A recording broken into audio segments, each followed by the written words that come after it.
6:59 en el territorio continental ecuatoriano, buscando la verdad en la revista de Opinión Democracia. Queremos dar la bienvenida a nuestros siguientes invitados.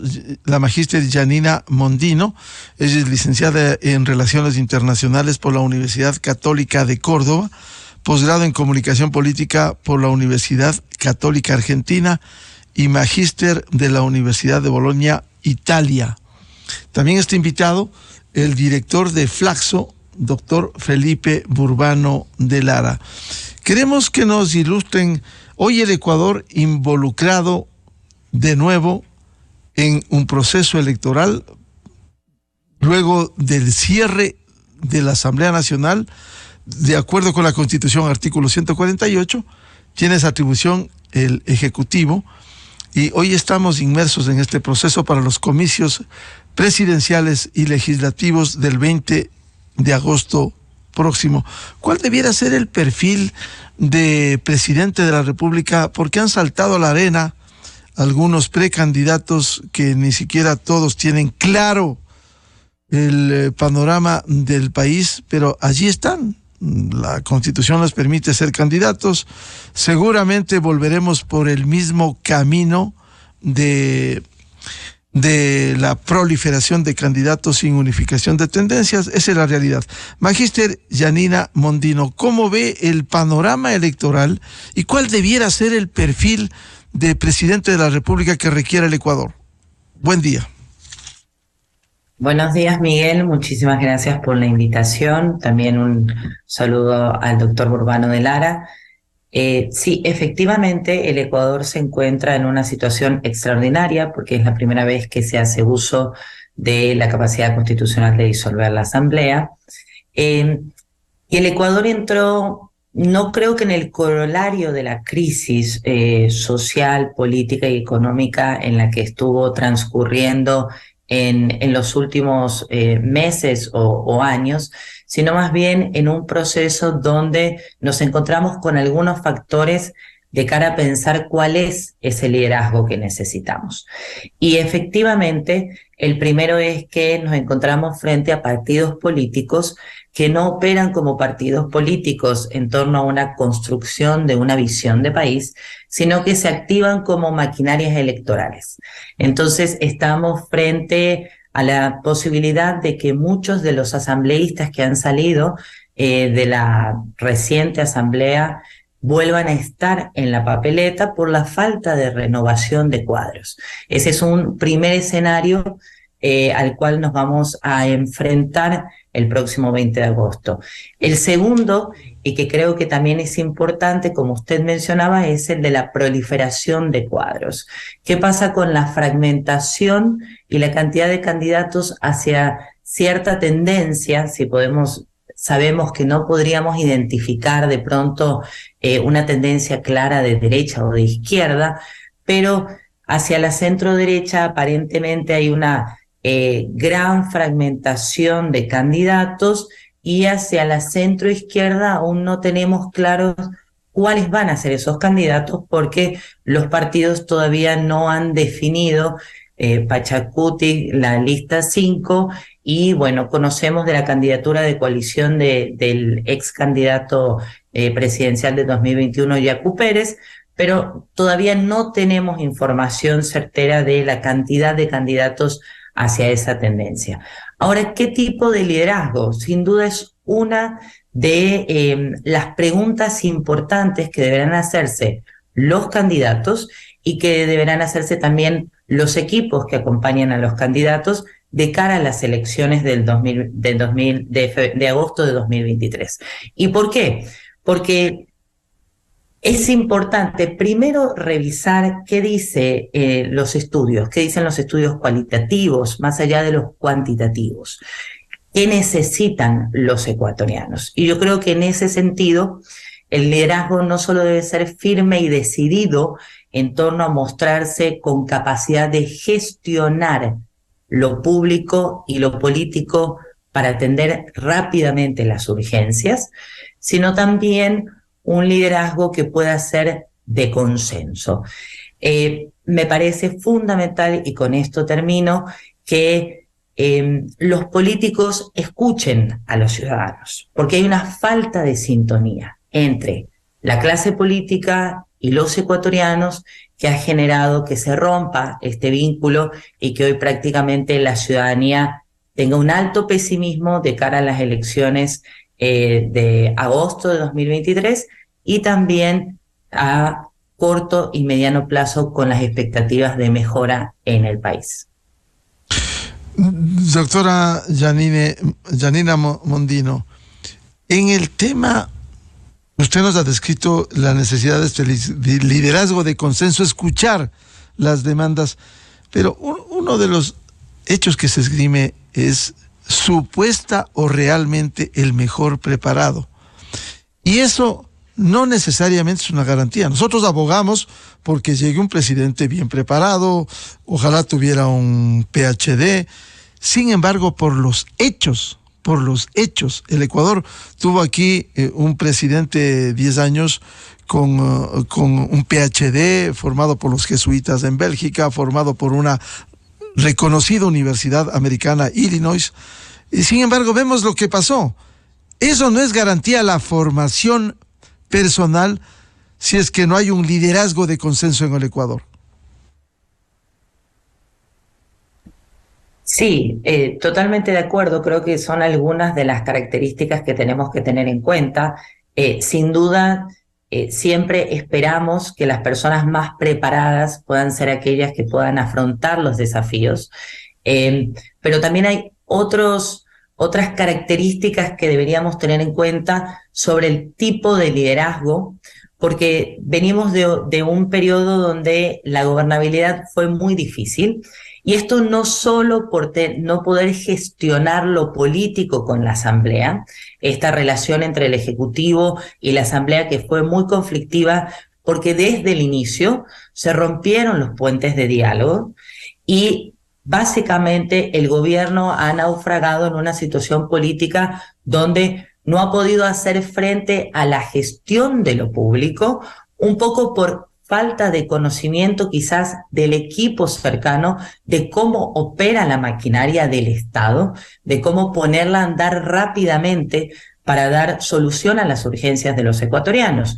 Porque si nos vamos a la calle, si vamos a consultar al ecuatoriano de a pie, lo que siente es un abandono, lo que siente es una orfandad. Es decir, el Estado no está dando soluciones rápidas a problemas concretos que obviamente son estructurales y son complejos, pero que han ido aumentando con el paso del tiempo. Entonces es fundamental que la experiencia no solo se entienda desde el punto de vista de los estudios o de la preparación, sino también sobre aquel que pueda entender rápidamente cómo se gestiona lo político y cómo se gestiona lo público para que haya un match entre la gobernabilidad de cara a cómo nos relacionamos con los otros partidos políticos y con las otras funciones del Estado, pero también a casa adentro, cómo organizamos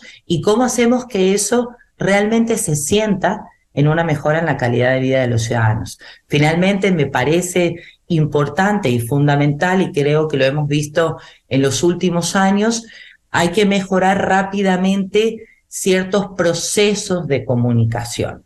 Y con esto cierro. En la campaña electoral nosotros siempre decimos que además de trabajar en las redes sociales, además de trabajar en los medios tradicionales, tenemos que trabajar en la tierra, en el territorio, visitando a la ciudadanía, movilizando. Bueno, al momento de llegar al gobierno, muchas veces nos olvidamos de estos procesos de tener contacto con la ciudadanía y empiezan los problemas de comunicación. Entonces, no solo se debe gestionar, sino también se debe comunicar oportunamente para poder gobernar también oportunamente. Bienvenido a Felipe Urbano de Lara, director de Flaxo Ecuador. Bueno, ¿cuál es el perfil de la amplia experiencia de Felipe que ha analizado la política ecuatoriana? ¿Cuál es el perfil que necesita hoy el Ecuador de un presidente de la República? Buen día. Gracias, Miguel, por la invitación. Un saludo a Janina y también a Gabriel, que veo que ya se incorporó al debate. Yo creo que hay dos exigencias que tiene en este momento el país en términos políticos. Y no sé si esto que voy a decir describa idealmente el perfil del próximo presidente de la República que requiere el país, pero sí de problemas que tienen que ser resueltos. Y yo diría que son básicamente dos. Uno, un liderazgo que aglutine, que genere una conducción política clara alrededor de alguna tendencia. Esto como antídoto para la fragmentación, o sea, un liderazgo que aglutine, que genere una perspectiva del país desde alguna tendencia, de una tendencia fuerte, desde una tendencia sólida, desde una tendencia clara, desde una tendencia que pueda generar una vocación mayoritaria entre los ecuatorianos, que resuelva, como digo, el problema de la fragmentación, pero también una tendencia, un liderazgo que aglutine una tendencia y que sea capaz de dialogar con quienes están por fuera de esa tendencia, para evitar de esta manera la polarización. A mí me parece que el drama que tiene el Ecuador es la fragmentación, y el panorama parecería vislumbrarse en este proceso electoral hacia una fragmentación y por otro lado la polarización. Si es que nosotros seguimos por esa vía, no vamos a encontrar ni un gobierno de transición, ni un momento que de alguna manera renueve un cierto pacto político para que el Ecuador pueda ir a las elecciones decisivas del próximo periodo gubernamental en el marco eso, de un liderazgo que aglutine, que defina un rumbo, que sea capaz de dialogar con quienes quedan fuera de esa tendencia, y algo con lo que decía Yanina, conectar con la ciudadanía, que significa conectar con las urgencias que tiene la ciudadanía en este momento de la vida política del país. Felipe, consecuentemente, ¿cómo lograr, al menos la primera observación, la primera exigencia que decía, que aglutine un liderazgo que aglutine alrededor de una tendencia? ¿Por qué resulta tan difícil que se aglutine a tendencias, haciéndole de alguna manera el juego a quienes de alguna manera también monolíticamente han demostrado cierta unidad, y con la minoría de sufragios han logrado triunfar y llegar como ocurriera en las elecciones últimas seccionales? Bueno, es difícil porque se ha instalado en el Ecuador una forma de hacer política que tiende al personalismo extremo, y que tiende a dividir y a fragmentar las tendencias dentro de rivalidades y luchas del poder, que confrontan diría, a liderazgos con un cierto estilo caudillista, pequeños caudillismos que se sienten llamados a ganar las elecciones y a ejercer el poder, y no visualizar perspectivas más amplias desde las cuales se pueda generar este aglutinamiento que yo señalo, ¿no? Si uno ve, por ejemplo, en la derecha no ha podido, en los últimos años, en las últimas décadas, no ha podido resolver su problema de relevo de liderazgo. Y lo que hemos visto en los últimos tiempos es una confrontación a muerte, entre Nebot, Lasso, que representan, digamos, en términos generales, visiones más o menos compartidas del Estado y de la sociedad. Y lo mismo vemos del centro izquierda hacia la izquierda, ¿no? Nadie cede, nadie está de acuerdo con las posturas del otro. Todos creen que tienen la oportunidad de llegar al poder, y tienen la oportunidad de llegar al poder en medio de la fragmentación. Entonces apuestan a la fragmentación para poder alcanzar algún puesto de relevancia con votaciones muy pobres, ¿no?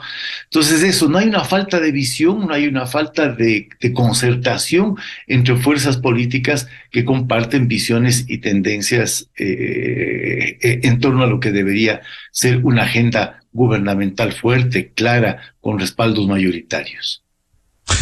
Bienvenido al doctor Gabriel Hidalgo, politólogo y académico. ¿Cuál debiera ser el perfil de presidente de la República que necesita el Ecuador en esta emergencia? Porque hay un proceso que deviene de la disolución de la Asamblea. Quizás hemos escuchado y a veces se repite de la experiencia que hemos visto en la historia reciente de la política ecuatoriana. Quizás el tamaño del bolsillo no sustituye al talento, la experiencia del servicio, le pregunto.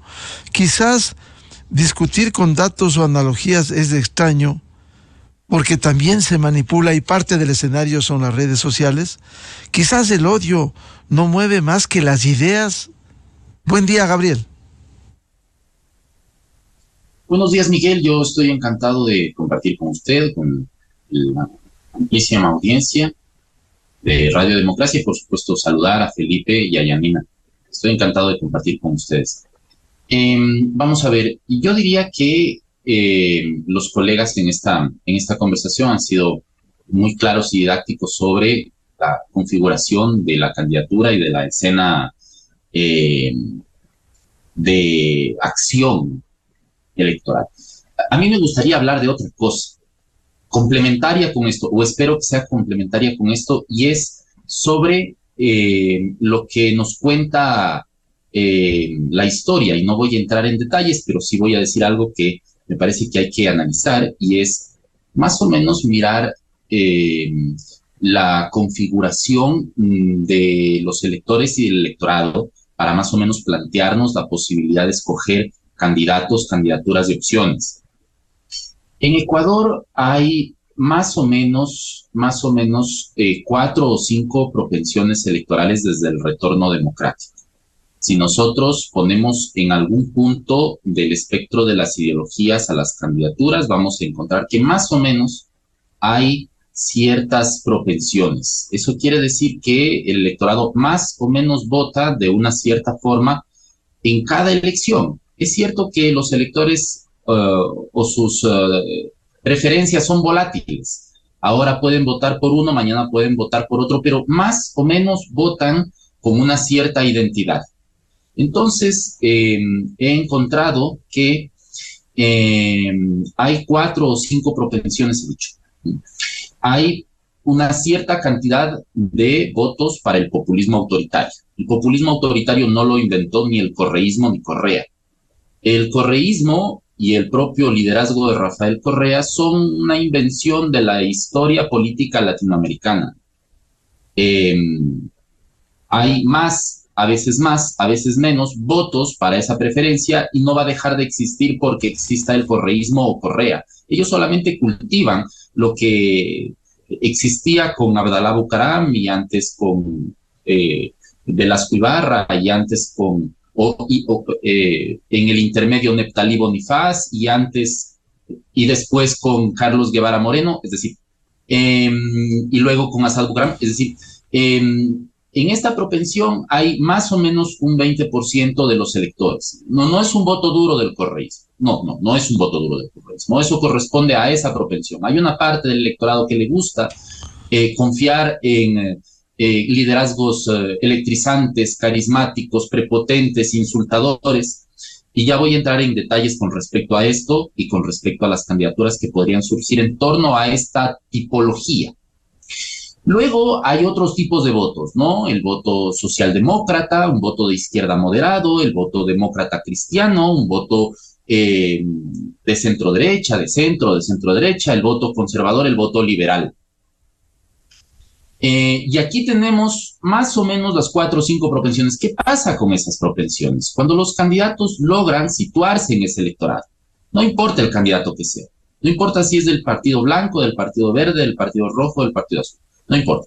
Si el candidato o su plataforma de movilización de recursos sea un partido electoral, o sea un partido sea un partido empresarial, o sea, un partido político logra situarse ahí, entonces habrá capitalizado ese tipo de voto. Si nosotros situamos las candidaturas desde el retorno democrático, vamos a ver que eso se repite, y además se repite algo que en la ciencia política y en la sociología se llama la ley de Duverger. Es decir, que en multipartidismos fragmentados, el voto tiende a concentrarse. Duverger dice que se concentra en dos tendencias electorales. Aquí se puede hacer una reinterpretación de esa lectura para decir que no son dos, sino son tres, son cuatro, son incluso hasta cinco. En esas cinco o cuatro concentraciones del voto o propensiones electorales, se concentra el 80% del voto. Entonces, cuando estamos hablando de una fragmentación del voto o de una atomización del voto, nos estamos refiriendo a esas cinco propensiones electorales. ¿Qué pasa con las restantes? Porque hemos tenido ocasiones que, desde el retorno democrático, que ha habido 8 candidatos, 6 candidatos, 10 candidatos, 11, 12, 18 candidatos. Pues esos candidatos restantes, los que no entran en esta dinámica, comparten el 20% restante. A ellos les llaman chimbadores. No, no están chimbando a nadie. No le quitan votos a nadie. Están disputando a la nada. Porque no entraron en la dinámica de los 5, de los 4, de los 3, con mayores posibilidades, que concentran, como he dicho ya, el 85% de los votos. Entonces, tenemos que partir de eso. El voto se concentra ahí. Escuchaba también escuchado en estos días voces muy, muy respetables, por supuesto, que aseguran que hay un 75% o incluso más electores que no corresponden al voto correísta o al voto populista autoritario. Entonces hay que juntarlos todos en una sola candidatura o en una sola apuesta o en una sola propuesta electoral.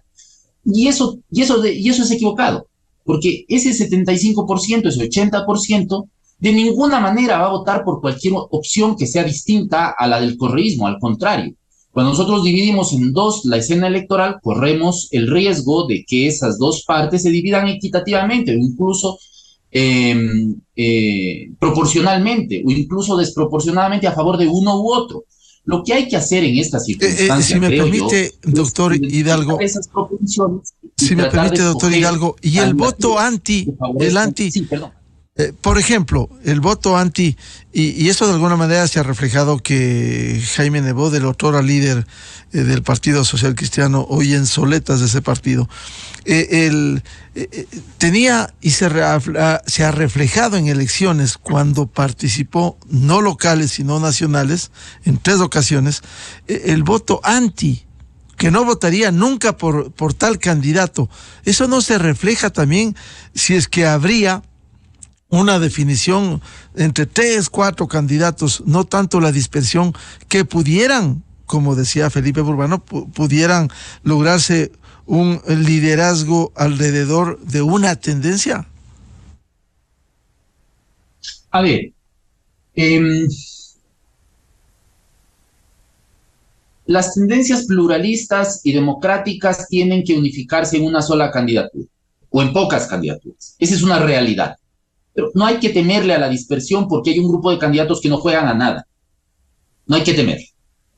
Los sectores pluralistas, democráticos, con posibilidades de frentear unas elecciones, tienen que juntarse. Tienen que juntarse. Pero no se pueden juntar, por ejemplo, con las opciones del populismo, sea de derecha o sea de izquierda, porque estas opciones son difíciles de aglutinar y de disputar. Entonces, lo que se espera, o los demócratas, los sectores democráticos deberíamos esperar, es que aparezca en la escena un populismo autoritario que dispute el voto de Correa de tal manera que se dividan ese voto. Entonces, si el populismo de Correa compite con el populismo de Leonidas Issa, entonces se van a disputar ese voto, más otros tipos de votos, como por ejemplo el voto de la izquierda autoritaria o de la izquierda personalista, como decía Felipe, ¿no? y tratar de reducir las posibilidades de personalismos autoritarios, caudillescos en las opciones democráticas, de tal forma que ese voto logre concentrarse. Por ejemplo, ¿qué votos son o qué sectores del electorado son entre sí compatibles? Los votos que están del centro, de la centro izquierda a la centro derecha. Ahí podemos encontrar opciones socialdemócratas como demócrata cristianas, ¿no?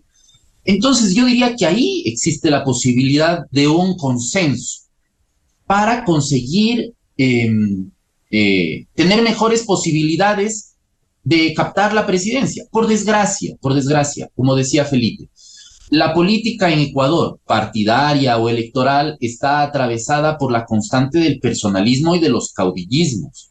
Y cuando desaparece el caudillo, desaparece la organización partidaria. Fíjese, Miguel y amigos que nos escuchan y que nos ven, amigos del panel, lo que pasa con el Partido Social Cristiano. El Partido Social Cristiano ha sido devorado por el correísmo. Porque Jaime Nebot, como líder, digamos, omnímodo, omnipresente del Partido Social Cristiano, decidió tras bastidores juntarse con el correísmo. Bueno, ese maridaje provocó los resultados que provocaron en las últimas elecciones. De tal manera que esa es la suerte de los partidos personalistas y caudillescos cuando no están dispuestos a transitar hacia una posición más democrática y pluralista. ¿Cuáles son las opciones democráticas y pluralistas en este momento? Bueno, las que acabo de mencionar y que están en la obligación democrática. Si no quieren que vuelva, dicen que no quieren que vuelva, tienen que juntarse y juntándose conseguirán una candidatura más potente. Eso no significa que va a haber 2 candidaturas, habrá 3, 4, 5 en esa cúspide de posibilidades que concentran el voto y por detrás de estos también habrán montones de candidatos. No va a faltar, queridos amigos que nos escuchan y que nos ven, el típico candidato o candidata que aparece de la nada, ¿no? O el candidato evangélico, digamos, de alguna organización evangélica. Siempre hay. Bueno, esos candidatos, aunque no hay que desdeñarlos, no hay que prestarles mucha atención porque no tienen posibilidad de conseguir mucha votación. Hay que pensar en las candidaturas que están en este espectro de las propensiones electorales de tal forma que ahí, en ese punto, el voto no se disperse. Vuelvo con Janina Mondino. ¿Cómo lograr un liderazgo en el país que se requiere? Un liderazgo positivo que construya, no destruya, porque muchos llegan con el discurso de destrucción, y se ha evidenciado en las alocuciones. ¿Y cómo evitar precisamente esa polarización que tanto daño le ha hecho al Ecuador? Sí, a ver, creo que esa pregunta tiene algunas respuestas. ¿Cómo evitar la fragmentación? Si lo vamos a ver desde el lado de la clase política, todos tienen sus legítimas aspiraciones para poder estar en la papeleta, pero se vuelve muy difícil lograr alianzas, sobre todo que sean a ojos de la ciudadanía creíbles y a la interna manejables o que puedan durar en el tiempo esas coaliciones, porque lo que hemos visto, y vuelvo con la idea inicial, es que los partidos políticos, la mayoría de ellos, no operan ni como partido, ni como generación de propuesta de una visión de país, de construcción de una agenda país, y tampoco funcionan sin este caudillo o esta figura. Es decir, hay muchos de ellos, hay muchas figuras que por eso van pasando de partido en partido, porque los partidos solos no tienen la capacidad de poder llegar, digamos, o de poder mantenerse en el tiempo. Entonces ahí hay algunas causas que harían muy largo el proceso sobre la necesidad de participar, la forma en la cual están configuradas las organizaciones políticas y otras que generan que tengamos este tipo de perfiles participando en la papeleta. Ahora bien, yo creo que hay candidatos que pueden tomar el desafío, ¿sí? Y coincido también con el análisis de Gabriel, que la fragmentación ha estado presente, a lo largo de muchos procesos electorales, pero también siendo como un poco más práctico desde el lado de la comunicación política, yo creo que tanta fragmentación de un lado de la balanza puede llevar a que de pronto en una segunda instancia, en una segunda vuelta, se puedan encontrar incluso dos de la misma tendencia. Entonces, de cara a esto, se necesita un ejercicio democrático de algunos de los candidatos para poder bajarse de la contienda. Algunos lo han hecho, pero como todavía nada es oficial, no podemos decir si se han retractado y han vuelto a la papeleta o han aceptado un segundo lugar en vez de un primer lugar, pero finalmente están corriendo como candidatos. Entonces sí se necesita un ejercicio para poder llamar a un consenso. Y ahí también viene el rol de el tiempo de esta elección. ¿Por qué? Porque es una elección extraordinaria, es una elección anticipada, donde hay poco tiempo y donde depende de cómo operen los recursos y la estrategia que tenga cada uno de los candidatos, muchos van a salir de la posibilidad de correr y de tener algo de votación mínimamente interesante, digamos, para disputar espacios en la asamblea y demás, porque tienen poco tiempo para darse a conocer. Entonces, hay algunos perfiles que ya prácticamente van saliendo de esta contienda porque el tiempo no les va a dar para posicionarse. Nada está dicho, la campaña está corriendo, algunos ya están haciendo campaña en las redes sociales, pero algunos van a quedar automáticamente fuera como en un pelotón, ¿no? De abajo, porque no van a tener tiempo para posicionarse frente a la ciudadanía. Por tanto, sobre el liderazgo fuerte, sobre el liderazgo positivo, porque ha habido liderazgos negativos también que han conducido quizás a una polarización en el Ecuador, entre el odio, los buenos y los malos, blanco y negro, lo cual es malo esa polarización, Janina.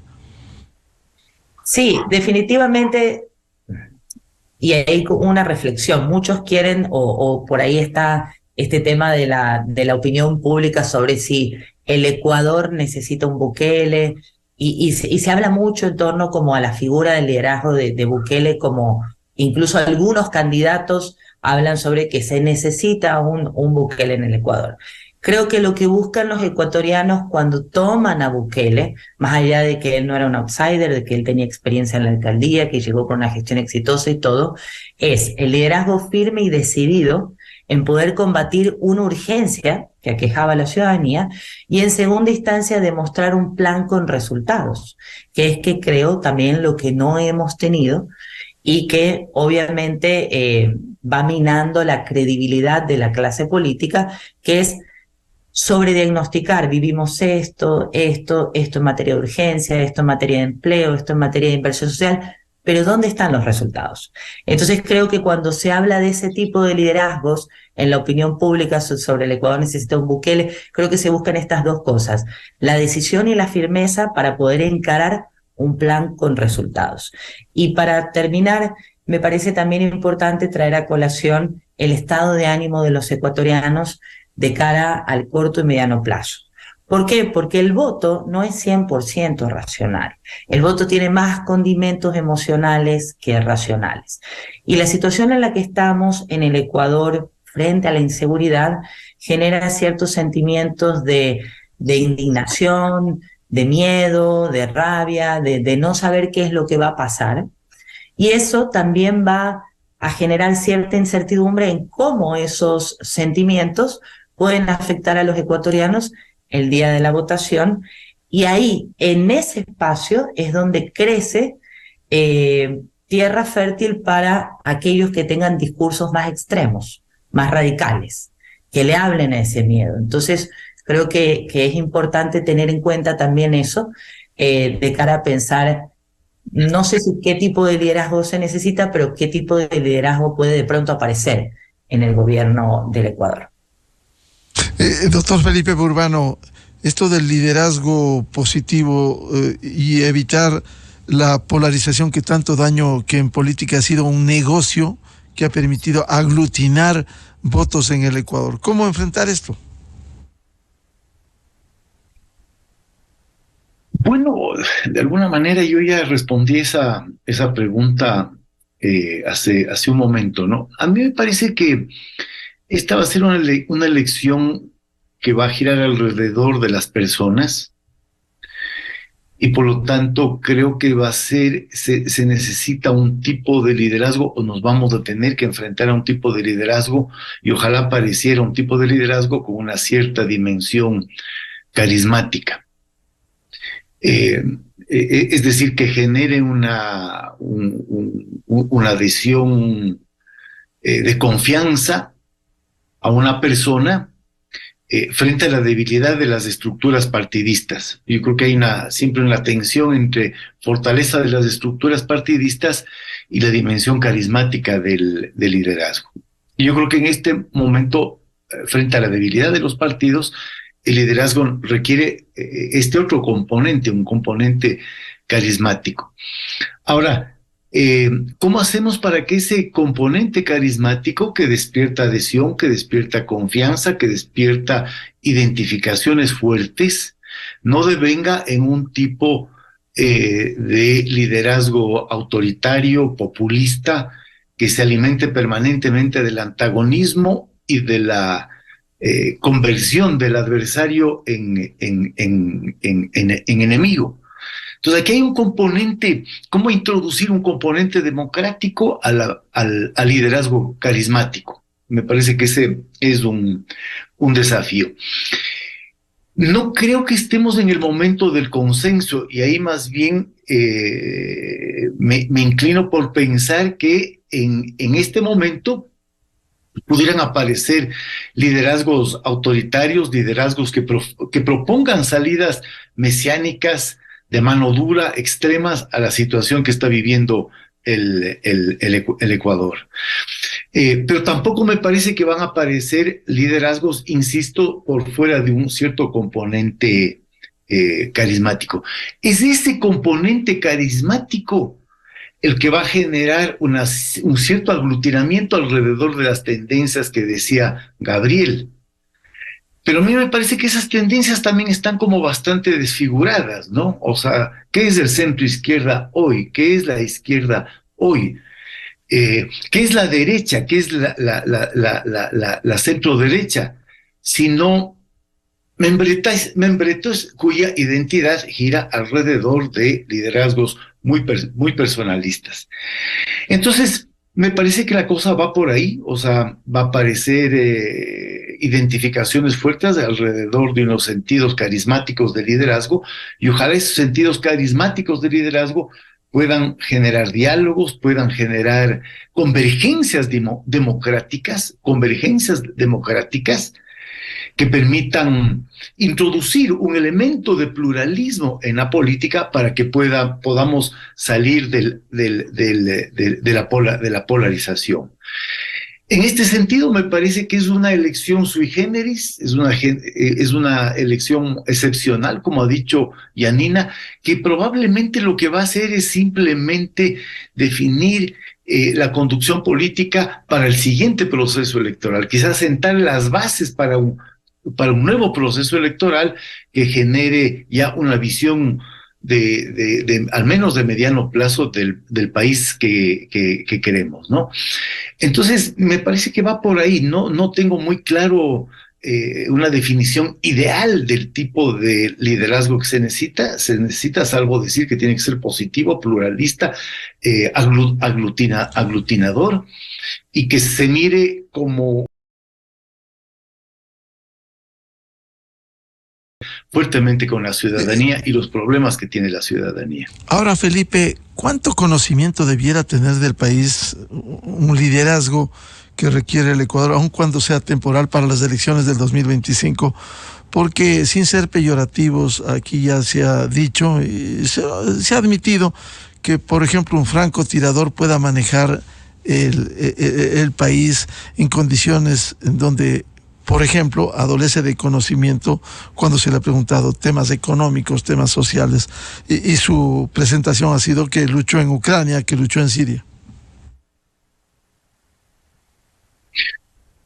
Bueno, ese es el riesgo de una elección en un contexto como el actual ecuatoriano, ¿no? Abocado a una serie de problemas que angustian a la ciudadanía y que por lo tanto pueden provocar el aparecimiento de este tipo de liderazgos, ¿no? O sea, yo soy un Rambo que voy a convertirme en un francotirador y voy a pacificar el país, y que por lo tanto eluden sistemáticamente la complejidad de los problemas.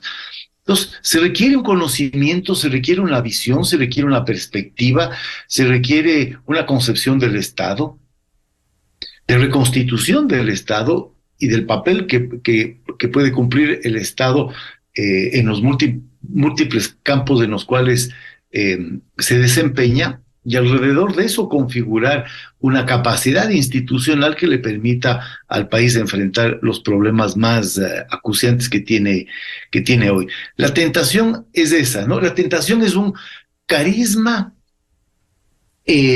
mesiánico de cualquier lado, ya sea de izquierda, ya sea de derecha, ¿no? Para proponernos soluciones simplistas que no van a venir, o que van a venir a un costo enorme para la sociedad ecuatoriana. Entonces necesitamos y tenemos que exigir eso a los candidatos, ¿no? Un conocimiento, una profundidad respecto de su visión del país, respecto del Estado, respecto de los problemas, y una cierta capacidad para encantar, para movilizarnos, para reconectarnos con la política. Y yo creo que esa función puede cumplir el carisma, ¿no?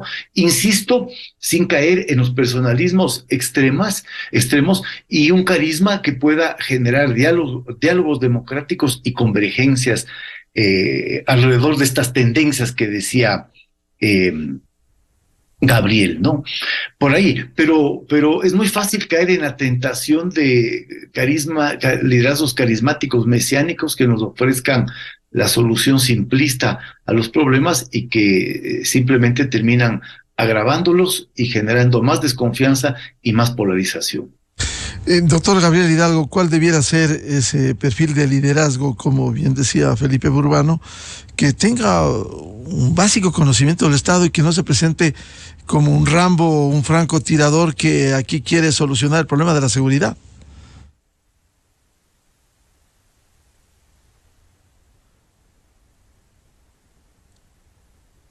Por favor, el audio, Gabriel. Lo siento. Pienso que tan importante como un buen perfil, que es lo que acaba de mencionar Felipe, es la estructura que lo impulsa. Pensemos en las elecciones de 2021, ¿fueron las de Lasso? Bueno, el presidente Lasso tenía dos infraestructuras paralelas, la de la presidencia y la de la legislatura. Y claro, la de la presidencia obtuvo 19 punto algo, 4, 6, no recuerdo, y la de las legislaturas, que era una infraestructura local, el 14 o el 12%, no recuerdo. ¿Por qué ocurre esta diferencia? ¿Acaso no es la misma campaña? ¿No es el mismo evento? ¿No es la misma circunstancia? Es que el presidente Lasso incluso en ese momento desdeñaba la política como el arte y la ciencia de procesar las complejidades de la sociedad dentro de un marco institucional frondoso y también complejo. Ya desdeñaba. Decía, no importa, no importa si yo tengo o no tengo mayoría. Ya veré qué sucede cuando llegue. Eso decía en esa época. Llegó y no tenía un partido político que le ayudara a enfrentar los desafíos de la administración, porque necesita un partido político en donde haya una militancia estable, en donde puedan salir los cuadros para llenar los puestos ocasionales en la administración pública y puedan enfrentar con un cierto nivel de confianza frente al Ejecutivo. No supo qué hacer. Luego, lo mismo sucedió en la Asamblea. Lo mismo. tenía un bloque muy pequeñito, no había posibilidad de maniobra legislativa y los resultados son los que conocemos. Esto no sucedía si es que el presidente Lasso entendía la finalidad o digamos la importancia de tener un partido político que le ayudara a llegar al poder y después de llegar al poder a administrarlo, ¿no? Siempre vio la política como una empresa. Esto es una pena. Esto es una pena. Ya. Fíjense ustedes lo que pasa con su principal adversario en la segunda vuelta, con Andrés Arauz. Andrés Arauz llega, no recuerdo, con el 30%, no recuerdo. Ya. Y si ustedes se fijan en los números, en las legislativas obtiene lo mismo, casi lo mismo. Eso significa que había una organización partidaria, que había un conjunto de esfuerzos que buscaban llenar espacios tanto en el legislativo como en el ejecutivo. No se desdeñaba la relación ejecutivo-legislativa ni la relación administración quiero decir gobierno, partido político que lo impulsa. Entonces, lo primero que hay que pensar no es solamente en un liderazgo con unas características personales, pero esto ya es mucho pedirle al electorado. Hay que pensar en un candidato que esté sentado sobre una infraestructura partidaria o una infraestructura de coalición de partidos que no solamente lo ayuden a llegar al poder, sino a administrarlo. Porque en el fondo no es tan importante si el presidente o presidenta habla bonito, es inteligente, tiene títulos, es guapo, es guapa o se peina para administrar el poder, sino el conjunto de esfuerzos por debajo que lo ayudan a impulsar una campaña política. Una campaña política está impulsada por un conjunto de esfuerzos colectivos, orgánicos y pragmáticos. Puede ser un candidato estupendo, excelente, pero si no está ayudado, impulsado por una infraestructura de recursos, no solamente económicos, sino incluso patrimoniales y humanos, no va a pasar de ser un candidato que esté en el 20% de los que se disputan la nada, como acabo de decir hace un momento. Y coincido con los colegas en el panel, coincido con Felipe en que estas propensiones, por eso no les llamo tendencias, digo propensiones, están difusas. Pero si nos ponemos en un plano, digamos, en un plano lineal, y trazamos círculos, algunos más pequeños que otros, otros más grandes, vamos a encontrar que esos círculos se interceptan, son círculos interceptos, como dice la geometría, y comparten una parte del electorado y comparten una parte de las ideas, pero en algún punto se distinguen,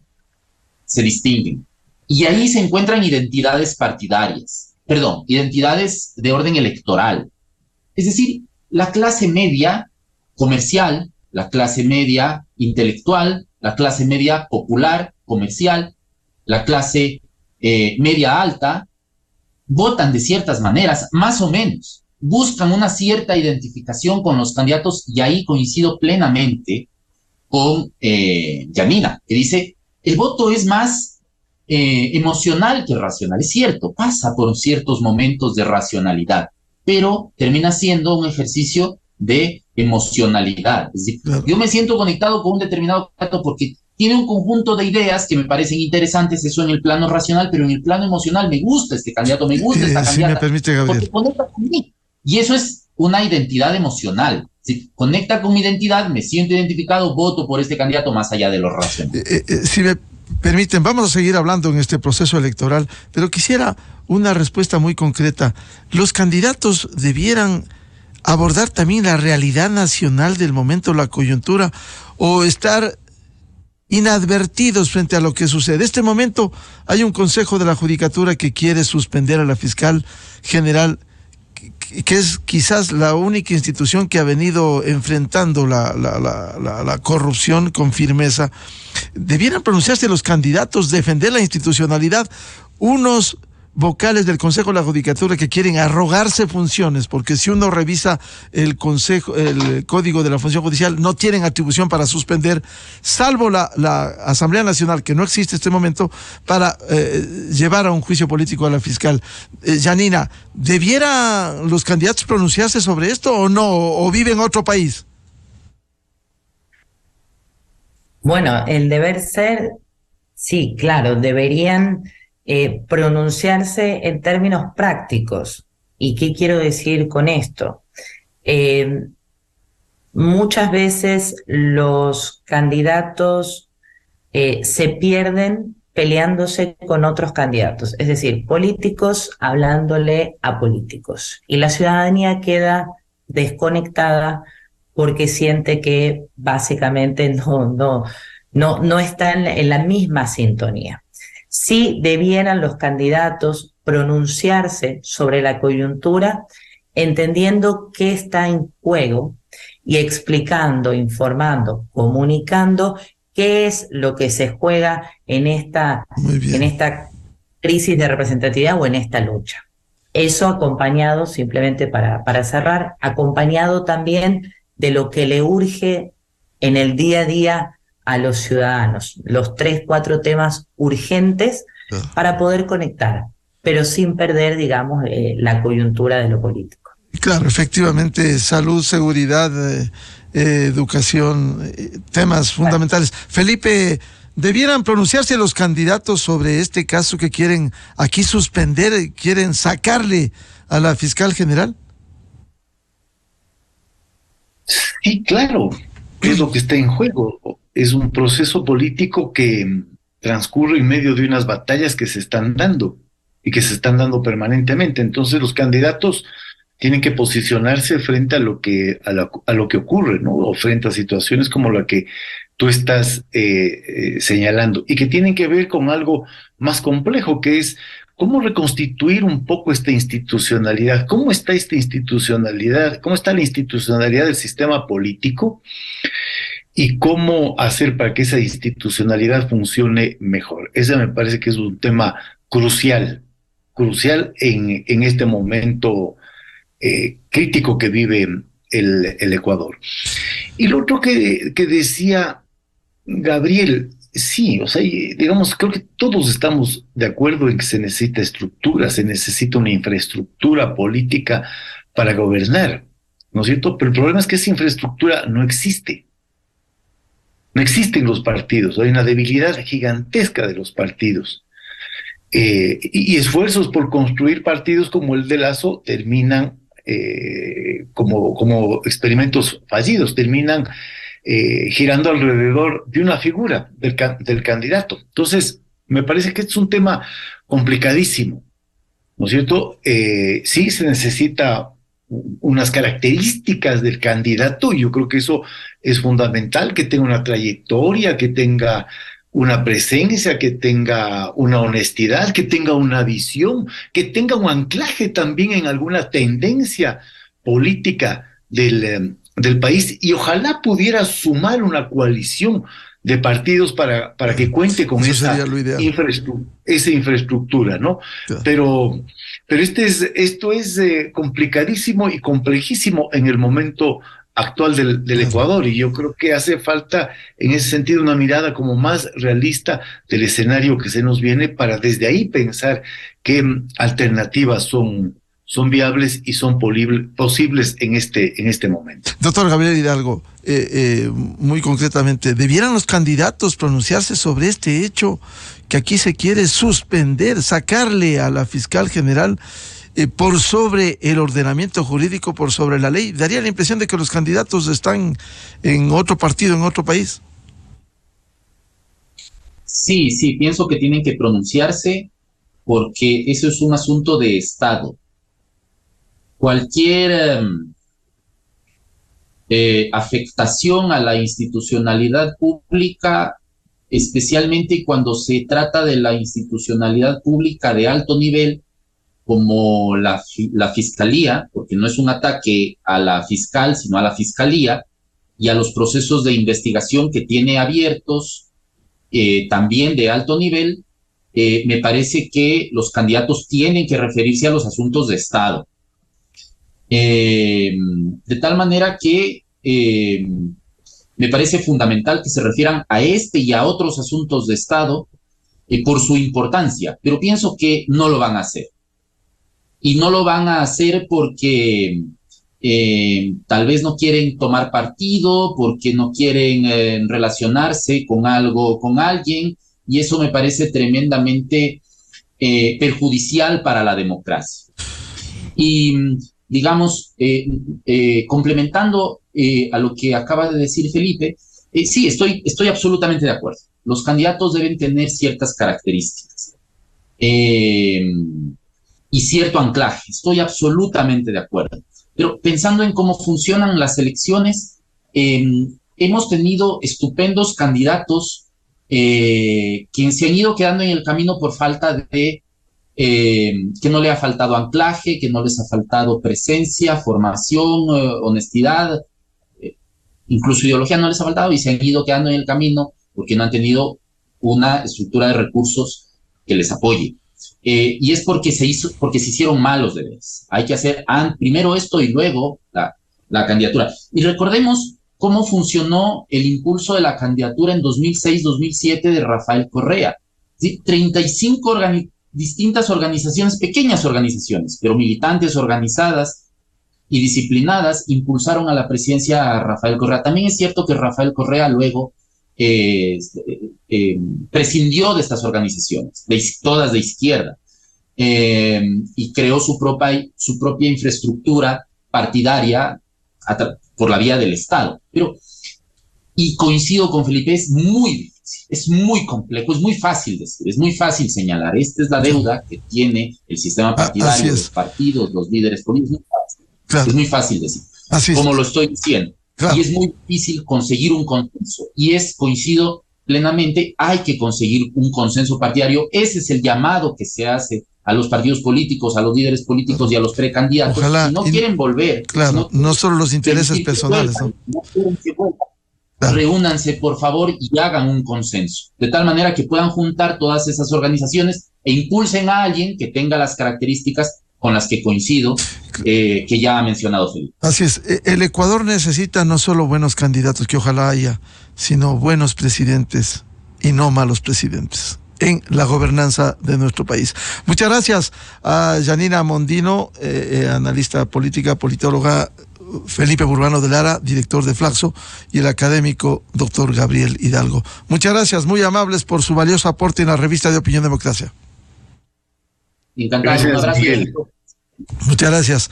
Buscando la verdad en la revista de Opinión Democracia, 7:56 en el territorio continental ecuatoriano. Vamos de inmediato a diálogo con el constitucionalista doctor José Chalco Salgado para hablar al menos dos temas. Este caso de la fiscal general que quieren suspenderla de manera ilegal desde el Consejo de la Judicatura, y el otro, el trámite de los proyectos urgentes en materia económica en esa Corte Constitucional, que daría la impresión de que uno es el proyecto urgente y otra la dinámica normal demorada en la Corte Constitucional.